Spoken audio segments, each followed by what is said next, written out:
evening, everybody. So I do have the final slot.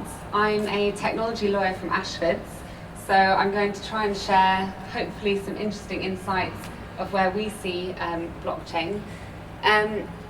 We have seen an explosion of data, so I am going to touch briefly on information security and a little bit of data protection, just to start with.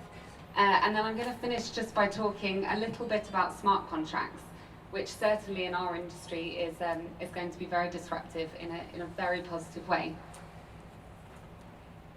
Okay, so I think since the beginning of the internet age, we've all been asking this same question, and that's, what can we trust online? How can we collectively trust what everyone is doing online? And I think blockchain is certainly the solution to that. So when we're thinking about information security, we do need to see this as a solution to the problem. But where we have seen some sort of vulnerabilities, I guess, is around the application layer. And we can see that in Bitcoin, in the digital wallets, for example. So I do think we need some kind of regulation in how blockchain is being used to make sure that we can trust that information is secure and data is being protected. And I think regulating a permission-distributed ledger, you have to prove some kind of identity to be able to submit a transaction or participate in validating that network. And then it becomes slightly easier to regulate.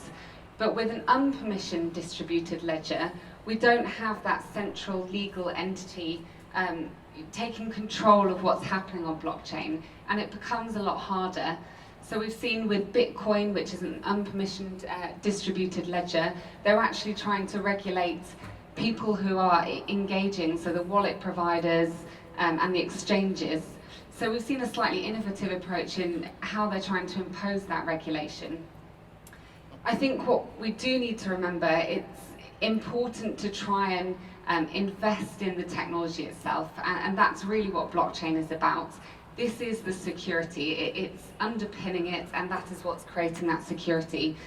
So certainly for us, even as lawyers, we need to try and encourage that and influence the technology as the security itself. Okay. So moving on, just to take a brief look at data protection, and I think there's definitely some challenges in this area. We've got the new General Data Protection Regulation, which will come into force May next year, and it's trying to make sure that that framework fits to blockchain, and I do think it has to be that way around. And I think we can see at the moment that perhaps it doesn't. The fact that it is a decentralized and distributed network does mean, who is the data controller? Some of these concepts don't quite fit with the nature of blockchain.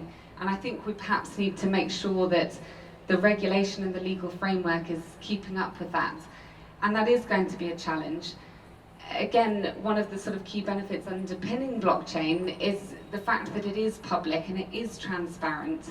But again, understanding how that fits in with our current data protection legislation and making sure that it's not prohibiting innovation using blockchain.